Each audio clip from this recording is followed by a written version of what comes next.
వాహిని TV ప్రేక్షకులందరూ నమస్కారం. నేను రమేష్ పోతరాజు. తెలంగాణ రాష్ట్రం రాకముందు వచ్చిన తర్వాత 10 ఏళ్ల నుంచి కూడా ఒకటే అంశం మీద పెద్దగా చర్చ నడుస్తోంది. ప్రభుత్వాలు కూలిపోతుంది కూడా అదే అంశం మీద, ప్రభుత్వాలు నిలబడ్డది కూడా అదే అంశం మీద, నీళ్ల మీద. కాళేశ్వరం ప్రాజెక్టు నీళ్లు నిధులు నియామకాలు అని చెప్పేసి తెచ్చుకున్న తెలంగాణలో నీళ్ల మీద పెద్ద కాన్సన్ట్రేషన్ అయితే మొదలైంది. నీళ్ల గురించి ఎక్కువ పోరాటం అయితే కొనసాగింది. నీళ్ల గురించి ఎక్కువ ప్రాజెక్టులు అనేది నిర్మించడం అనేది కొనసాగింది గత 10 ఏళ్ల నుంచి. అయితే ఈ ప్రాజెక్టులు నిర్మించడం తప్పు కాదు, కానీ ఈ ప్రాజెక్టుల ముసుగులో వేల కోట్ల అవినీతి చేసిరనే ఆరోపణలు ఎదుర్కోవడం వల్లనే గత కేసీఆర్ ప్రభుత్వం అనేది కూలిపోవడం జరిగింది. అయితే మనం మొన్న ఈ కొత్త ప్రభుత్వం వచ్చినప్పటి నుంచి కూడా కాళేశ్వరం చుట్టూ తిరుగుతున్న పరిస్థితి. మొత్తం అవినీతి కాళేశ్వరాన్ని ప్రజెంటేషన్ అన్ని చూస్తున్నాం. అయితే ఓవరాల్ తెలంగాణ ప్రజలకు ఒకసారి మరి షార్ట్ అండ్ స్వీట్గా మళ్ళొక్కసారి ఈ కాళేశ్వరం ప్రాజెక్ట్ గురించి ఒకసారి చెప్తా. నేను చాలా వీడియోలు చూస్తుంటారు మీరు. కాళేశ్వరం ప్రాజెక్ట్ అంటే దాదాపు చిన్నపిల్లలు కూడా చెప్తున్న పరిస్థితి. మేడిగడ్డ, అన్నారం, సుందిల్లా, మల్లన్న సాగర్, రంగనాయక సాగర్ అని కూడా అందరికీ నోటెడ్ అయిపోయిన పరిస్థితి. అయితే మరి ఇంత పెద్ద తెలంగాణ భూభాగం మొత్తం మన చెక్స్ షర్ట్ వేసుకున్నట్టుగా, నా బ్లేజర్ ఉందిగా, ఇట్లా చెక్స్ వేసుకున్నట్టుగా తెలంగాణ భూతల్లి మొత్తం చీలికలే, మొత్తం కాలువలే, మొత్తం ప్రాజెక్టులే. ఇసుక తిన్నెలలో చిన్న పిల్లలు గూడులు కట్టుకొని లేదు ఇది బాగాలేదని కూల్చేసి మళ్ళీ ఇంకోటి కట్టుకున్నట్టుగా తెలంగాణ మొత్తాన్ని తవ్వి పెట్టేసిండు గత ముఖ్యమంత్రి కేసీఆర్. ఎక్కడ పడితే అక్కడనే తవ్వేసిన పరిస్థితి. భూ నిర్వాసితులు రాష్ట్ర వ్యాప్తంగా, అంతకంటే ముందేమో బానిస బతుకులు ఆంధ్ర పాలకుల చేతిలో మనం ఇబ్బంది పడితే, మన స్వరాష్ట్రంలో మాత్రం భూ నిర్వాసితులం ఎక్కువైపోయినాం. మరి భూ నిర్వాసితులకు కనీసం ఇంతమంది నిర్వాసితులమైనందుకు కొంతమంది అన్న బాగుపడ్డారా అంటే మరి ఎంతవరకు బాగుపడ్డారు, ఏం జరిగిందో ఒకసారి తెలుసుకుందాం. ముందుగా ఇది మనం ఈ తెలంగాణ మ్యాప్ అనుకుంటే ఇక్కడ గోదావరి, ఇక్కడ ఇది పైన మహారాష్ట్ర ఉంటుంది. ఇదంతా గోదావరి తెలంగాణకి ఎప్పుడైతే ఎంటర్ అయిందో ఇక్కడ నుంచి గోదావరి నదిలో దీని మీద ప్రాజెక్టులు ఎక్కడ ఇవన్నీ కొన్ని ప్రాజెక్టులు ఉంటాయి. శ్రీరామ్ సాగర్ అట్లాంటి అన్ని ప్రాజెక్టులు ఉంటాయి, బ్యారేజ్లు. అయితే ఈ నీళ్ళని లభ్యత ఇక్కడ ఈ దగ్గరలో ఉన్న నీళ్ళ లభ్యత తక్కువ ఉన్నదని చెప్పేసి మేడిగడ్డలో ప్రాజెక్ట్ కడదామని చెప్పేసి డిసైడ్ చేసిండు కేసీఆర్. ఎందుకంటే ఇక్కడ ప్రాణహిత ఇదేంటి పెన్గంగా వార్దా రెండు కలిసి ప్రాణహిత నది అనేది వస్తుంది. ఈ ప్రాణహిత నది ప్లస్ ఈ గోదావరి నది రెండు నదులు కలిస్తే వాటర్ అవైలబిలిటీ ఎక్కువ ఉంటుందని చెప్పేసి, ఇక్కడైతే నీటి లభ్యత ఎక్కువ ఉంటుందని చెప్పేసి మేడిగడ్డ అని చెప్పేసి మొత్తం కాళేశ్వరం ప్రాజెక్టుకి అయితే రూపకల్పన చేసారు. ఇక్కడ మేడిగడ్డ దగ్గర బ్యారేజ్ ఉంటుంది. ఈ నుంచి ఎత్తిపోసి లిఫ్ట్ ఇరిగేషన్ లావటాలి, ఎత్తిపోయాలి. మన బిందెలతో నీళ్ళు మోసుకున్నట్టేనే, ట్యాంకుల లౌజులా లింపుకున్నట్టేనే. ఈ రకంగా ఈ మొత్తం తెలంగాణ మొత్తం నీళ్లు దింపే ప్రక్రియను అయితే మొదలుపెట్టిండు కేసీఆర్. ఇట్లా లిఫ్ట్ ఇరిగేషన్ ద్వారా తెలంగాణ మొత్తం తిరిగి ఇగో ఇట్లా తిరిగి మళ్ళా గోదావరి నీళ్ళు కలుపుతాయి. తెలంగాణ మొత్తం అవైలబిలిటీ ఎక్కువ ఉన్న దగ్గరికి నీళ్ళు వచ్చి తెలంగాణ మొత్తం చుట్టేసి మళ్ళీ గోదావరిలో నీళ్ళు కలవడం ఈ కాళేశ్వరం ప్రాజెక్టు యొక్క ముఖ్య ఉద్దేశం.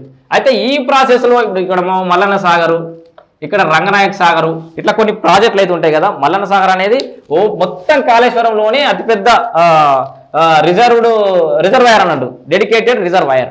సో ఇక్కడ నీళ్లు నింపడం అనేది చాలా పెద్ద టాస్క్. మల్లన్న సాగర్లో నేను భూ నిర్వాసితుండే, అక్కడ కూడా ఇప్పటికైతే పూర్తిగా నింపలేదు. అయితే వీటితో పాటు ఇక్కడ రంగనాయక సాగర్ అన్నపూర్ణ రిజర్వాయర్ అనేది ఎండిపోయిందట. దానికి సంబంధించిన కూడా మనకు అందుబాటులో రైతులు కూడా ఉన్నారు. రైతులను మరిన్ని వివరాలు తెలుసుకుందాం. మనం అంటే చాలా బయట ఒక రకమైన ప్రచారం అయితే నిర్వహిస్తున్నారు బీఆర్ఎస్ వాళ్ళు.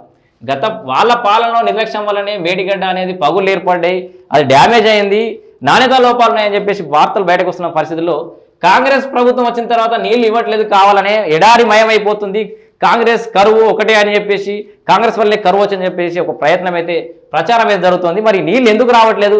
నిజంగానే కాంగ్రెస్ ప్రభుత్వం వచ్చిన తర్వాతనే నీళ్ళు రావడం ఆగిపోయిందా, అంతకుముందే ఆగిపోయిందా కూడా తెలుసుకునే ప్రయత్నం చేద్దాం. మనతో పాటు అన్నపూర్ణ రిజర్వాయర్ దగ్గరలో ఉన్నటువంటి ఒక రైతు మనకు అందుబాటులో ఉన్నారండి. ప్రజలు పేరు తొట్టి నరసింహ గారు. మీరు ఎక్కడ? అన్నపూర్ణ రిజర్వాయర్ దగ్గర. ఇలా రండి, చెప్పండి. అంటే అన్నపూర్ణ రిజర్వాయర్ లో నీళ్ళు ఉన్నాయా? అన్నపూర్ణ రిజర్వాయర్ లో 1 year నుంచి అసలు చుక్క నీళ్ళు రాలేదు. ఇప్పటి వరకు చుక్క నీళ్ళు రాలేదు. 1 year బ్యాక్ నీళ్ళు ఉండే. ఇప్పుడు ఎందుకు వస్తలేవు అంటే ఏమనంటే ఇది కాంగ్రెస్ ప్రభుత్వం, అందువల్ల నీళ్ళు వస్తలేవు అని చెప్పి దాని మీద చెప్తారు అధికారులు, నాయకులు. 1 year బ్యాక్ నుంచి నీళ్ళు వస్తలేవు. నేను అన్నపూర్ణ రిజర్వాయర్ లో మా ఇంటి యొక్క నిర్వాసితుని ఇల్లు పోయిందా? ఓకే. ఇల్లు కోల్పోయినా మేము ఒక 26 ఇండ్ల ఇల్లు కోల్పోయినాయి, అయినా ఎవరికి ఎటువంటి ప్యాకేజీలు కానీ ఎవరికి ఒక రూపాయి ఇంతవరకు చెల్లించలేదు. అంటే ఇల్లు కోల్పోయినా కూడా ఇంకా డబ్బులు చెల్లించలేదు కూడా చెల్లించలే. 26 ఇండ్లకు 26 ఇండ్లు డబుల్ బెడ్రూమ్లు ఇచ్చారు. అందులో ఒక్కొక్క ఫ్యామిలీ మేము 4-5 ఫ్యామిలీ బతికేటోళ్ళం పాత ఇండ్ల అందులోకి వెళ్ళగొట్టి 26 డబుల్ బెడ్రూమ్లు ఇచ్చి ఇవాళ ఒక్కొక్కరు బయట సిద్దిపేటలో అక్కడక్కడ జంట విలేజ్లలో బతకనికి ఉండే పరిస్థితి. భూమి ఉన్నా కానీ ఇంటి దగ్గర ఇల్లు లేని పరిస్థితి మాకు. అన్నపూర్ణ రంగనాయక సాగర్, మీరు అన్నపూర్ణ రిజర్వాయర్ కి రంగనాయక సాగర్ మధ్యలో ఉంటా. రీసెంట్లీ వాటర్ ప్రాబ్లం చాలా ఉంది ఈ అన్నపూర్ణ రిజర్వాయర్ కు రంగనాయక సాగర్ రిజర్వాయర్ మధ్యలో. ఎందుకు అని అంటే ఇప్పుడు అన్నపూర్ణ నీళ్ళు ఎందుకు వస్తలేవట మరి అన్నపూర్ణకి? అన్నపూర్ణ రిజర్వాయర్ ప్రాబ్లం ఏంటంటే నీళ్ళు ఎందుకు లేవని మేము ప్రశ్నిస్తే కాంగ్రెస్ ప్రభుత్వం నీళ్లు లేవు మేము ఇయ్యలేము అనే దాని మీద. దీని విషయంలో మీకు కూడా క్లారిటీ అని కూడా నాకు కూడా అంటే గతంలోనే తెలిసింది, ఈ ఎన్నికలకు రాకముందే, మరి మీకు అక్కడ ఎంతవరకు ఇన్ఫర్మేషన్ తెలియదని, ఎన్నికలు రాకముందే ఈ అన్నపూర్ణ రిజర్వాయర్లో ఒక మోటార్ ఖరాబ్ అయిందని, అక్కడ కరెంటు బిల్లులు చెల్లించట్లేదని, ఇలా రకరకాల వార్తలు అయితే వచ్చినాయి. అది ఇంతవరకు మనం కరెక్ట్ అని చెప్పట్లేదు కానీ ఇఫ్ ఐఎమ్ రాంగ్ ఇట్లాంటి వార్తలు కూడా వినబడినాయి. అందుకే ఒక మోటార్ ఖరాబ్ అయింది, ఇంతవరకు ఒకటే మోటార్ పోసి చూసినాం, ఇంతవరకు 2 మోటార్లు పనిచేసిన పరిస్థితి. అసలు మమ్మల్ని రైతుల్ని రానిచ్చే పరిస్థితి లేదు. ఇప్పుడు చూద్దామన్నా అసలు ఏందని ప్రశ్నిస్తే కూడా రైతులను ప్రశ్నిస్తే పరిస్థితి లేదు అక్కడ ఉన్న సిచ్యువేషన్. అయితే 1 ఇయర్ నుంచి సుక్క వాటర్ లేవు, ఉన్నకాడికి ఇటు వదిలేసారు. ఇప్పుడు ప్రస్తుతం అన్నపూర్ణ రిజర్వాయర్ సుక్క నీళ్ళు లేవు. రైట్, ఇక్కడ తెలంగాణ ప్రజలందరికీ ఒకటే చెప్తున్నా, అసలు నీళ్ళు ఎక్కడ వస్తలేవు, ఈడది ప్రాజెక్టులు నీళ్ళు లేవు అని ఆగమవుతారు కదా. ఇప్పుడు ఇక్కడ దాకా వచ్చినాయి తెలుసా నీళ్ళు, తిరిగి అన్ని అయిపోయి, అంటే ఉన్న అవైలబుల్ ఉన్న నీళ్ళని ఎత్తిపోసుకుంటే రంగనాయక సాగర్ దాకా చేరినాయి. రంగనాయక సాగర్లో నీళ్ళు ఉన్నాయి, అన్నపూర్ణ ఎండిపోయింది ఆల్రెడీ, అన్నపూర్ణకి తీసి లేవోసేసిరు. ఇవి మెల్లమెల్లగా ఇవి అంత కొంత తిప్పుతున్న పరిస్థితి. ఇవి ఎన్ని రోజులు తిప్పుతారు, ఒక బకెట్ నీళ్ళు ఎంతమంది వాడుకుంటారు, మనిషికోమాకు వాడుకో, అవి కూడా అయిపోతాయి. అంటే తెలంగాణ వ్యాప్తంగా ఇప్పుడు ఇంకొక సమస్య ఉంది ఇక్కడ. ది మేడిగడ్డ ఏదైతే క్రూషియల్, అంటే ఈ మొత్తం కాళేశ్వరం ప్రాజెక్ట్కి క్రూషియల్ అయినటువంటి మేడిగడ్డలోనే పగులు ఏర్పడ్డాయి, మేడిగడ్డనే డ్యామేజ్ అయింది. కాబట్టి ఇక్కడ దీన్ని మరి మ్యూజియం లాగానే మిగిలిపోతాయా, ఇది ఎన్ని రోజులు డిస్ప్లే మోడ్లోకి వెళ్ళిపోతాయి, ఈ ప్రాజెక్టు పునరుద్ధరించే పరిస్థితి కనబడతలేదు, పోనీ డిస్మాంటిల్ చేసే పరిస్థితి కనబడతలేదు. ఇట్లాంటి తెలంగాణ ప్రజాధనాన్ని మొత్తం తీసుకుపోయి గంగపాలు చేసిండు గత ముఖ్యమంత్రి కేసీఆర్. ఇప్పుడు దాని గురించి మాట్లాడే పరిస్థితి లేదు, ఎక్కడ కూడా మాట్లాడతలేడు. ఎందుకంటే గతంలోనైతే కాళేశ్వరం, మన గవర్నర్ నరసింహన్ కేసీఆర్ని, చంద్రశేఖరరావుని కాళేశ్వరరావు అని కూడా పేరు పెట్టిన పరిస్థితి.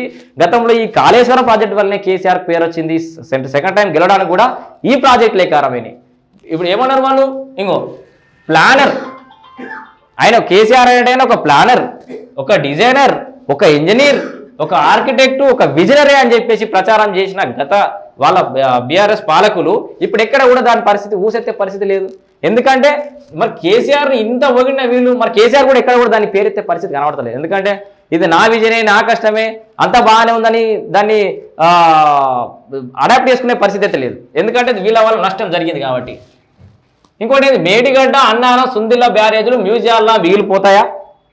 ఎందుకంటే మరి అంతే కదా, ఇటు ఫంక్షనింగ్ తీసుకొస్తలేరు, అటు డిస్మాంటిల్ చేస్తారు, మరి మ్యూజియం లెక్కన మిగిలిపోతాయా? అటు కూల్చలేక, ఇటు అందుబాటులోకి తీసుకురాలేక డిస్ప్లే మోడ్లకైనా. ఇది ఆసియాలోనే అతిపెద్ద లిఫ్ట్ ఇరిగేషన్ ప్రాజెక్టు. మరి మొన్ననే అసలు సపరేకున్న మొన్న నల్గొండ పోయిన సభ కాడ చిన్న మాట్లాడి, అదే పెద్ద చిన్న కథా కార్ఖానా అని చెప్పేసి మాట్లాడి ఇక్కిత పరువు పోగొట్టుకున్న పరిస్థితి. ఇక ఆయన అల్లుడు హరీష్ రావు అయితే నన్ను ముఖ్యమంత్రిని చేయరి, నేనే సాబ్ చేస్తా అని చెప్పేసి ఆయన మనసులున్న మాటనే బయటకు చెప్పిన పరిస్థితి. నిజంగా జోక్ కాదు ఇది, ఆయన మనసులో కూడా అదే ఉంది. హరీష్ రావు తెలంగాణ రాష్ట్రంలో ఏదో పెద్ద కీలకమైన సమీకరణాలు చేయబోతున్నాడు, ఏదో జరగబోతోంది తెలంగాణ రాష్ట్రంలో అనేది మాత్రం మనకు సంకేతాలు వినబడుతున్నాయి. ఆయనే క్యాష్ మోడ్లోకి, ఇవన్నీ ప్రాజెక్టులన్నీ డిస్ప్లే మోడ్లోకి పోతున్నాయి కానీ ఆయన క్యాష్ మోడ్లోకి వెళ్తున్నట్టుగా తెలుస్తోంది. బినామీల ఆస్తులు కూడా అమ్మిపిస్తున్నట్టుగా అయితే కొంత సమాచారం అయితే మనకు ఉంది. ఓవరాల్గా హరీష్ రావు ఏదో పెద్ద స్కెచ్ అయితే వేస్తున్నాడు తెలంగాణలో అని చెప్పేసి మనం అయితే భావించవచ్చు. ఇటు బీజేపీ బీఆర్ఎస్ ఒకటైతాయా, లేదా బీజేపీ కనుక బీఆర్ఎస్ తోటి అలియన్స్ కావడానికి ఒప్పుకోకపోతే హరీష్ రావు ఇండివిజువల్లో కొంతమంది ఎమ్మెల్యేని తీసుకొని భారతీయ జనతా పార్టీలోకి పోతాడా, ఏం జరగబోతోంది? అసలు బీఆర్ఎస్ పార్టీ పతనావస్థలో ఉన్నప్పుడే ఇంత దేదీప్యమానంగా హరీష్ రావు వెలగడానికి కారణాలేంటి? హరీష్ రావు కూడా కోరుకున్నది ఇదేనా? మొదటిసారి అధికారంలోకి వచ్చినప్పుడు ఉన్నంత ప్రాధాన్యత హరీష్ రావుకి బీఆర్ఎస్ రెండోసారి అధికారంలోకి వచ్చినప్పుడు ఎందుకు తగ్గింది? ఆ తగ్గిన మంట, తగ్గిన ఏదైతే అసంతృప్తి ఉందో ఆ అసంతృప్తి జాలే ఇప్పుడు ఈ వెలుగులా కనబడుతున్నాయా బీఆర్ఎస్కి? హరీష్ రావే బీఆర్ఎస్కి ఇప్పుడు పెద్ద దిక్కు అయిపోయిందా? అటు అసెంబ్లీలో కానీ ఇటు రోడ్ల మీద ధర్నాలు చేయడం కానీ ఇటు అధికార పార్టీని డిఫెండ్ చేయడంలో కానీ ప్రతి చోట కూడా హరీష్ రావే కనబడడానికి ముఖ్య కారణాలేంటి? ఏం జరగబోతుంది తెలంగాణ రాష్ట్రంలో వేచి చూడాల్సిందే. మొత్తంగా రైతులు మనం ఏదో నోటికి వచ్చిన మాటలు చెప్పడం కాదు, మనకు రైతులే అందుబాటులో ఉన్నారు. ఒక మేడిగడ్డే కాదు, అన్నపూర్ణ రిజర్వాయర్ కూడా ఈ రోజు ఎంక్వైరీ చేయాలి అందరు వచ్చి, అధికారులు కానీ అందరు వచ్చి అన్నపూర్ణ రిజర్వాయర్ కూడా ఎంక్వైరీ చేయాలి. చేస్తే పూర్తి ఏందన్నది మొత్తం అర్థమైపోతుంది. తప్పకుండా అన్నపూర్ణ రిజర్వాయర్ లో చాలా అవినీతి జరిగింది, నష్టపోయిన రైతులకు కూడా రైట్ ఒకటే మాట వినబడుతుంది. రైట్ ఎక్కడ అంటే ఎక్కడ చూసినా ఒకటే వినబడుతుంది.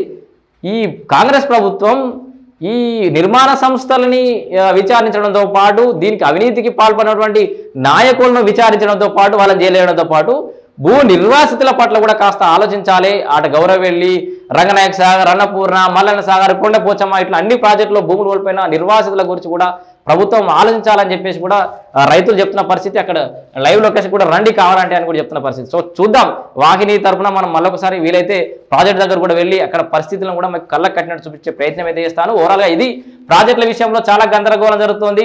ప్రతిరోజు అదే ప్రాజెక్టుకు సంబంధించిన అంశాలు అయితే వెలుగులోకి వస్తున్నప్పటికీ కూడా మరి కాంగ్రెస్ ప్రభుత్వానికి కూడా ఇదే వేదికగా నేను ఒక్కటే ప్రశ్నించదలుచుకున్నా, మీరు ఎంతసేపు ఈ ఎంక్వైరీల పేరుతోటి ప్రతిరోజు విచారణ చేస్తున్నామనే పేరుతోటి పేపర్లకి ప్రకటనలకే పరిమితం కాకుండా వీళ్ళంత తొందరగా విచారణ పూర్తి చేసి బాధితుల మీద కఠినంగా హరీష్ రావు కోరుకుంటుంటే చర్యలు తీసుకోవాలి జల్దీ అని మరి వాళ్ళు అంటుంటున్నా మీరు లేట్ చేస్తే మీరు కూడా ప్రజల మద్దతు కోల్పోయే అవకాశం ప్రమాదం అయితే ఉంది.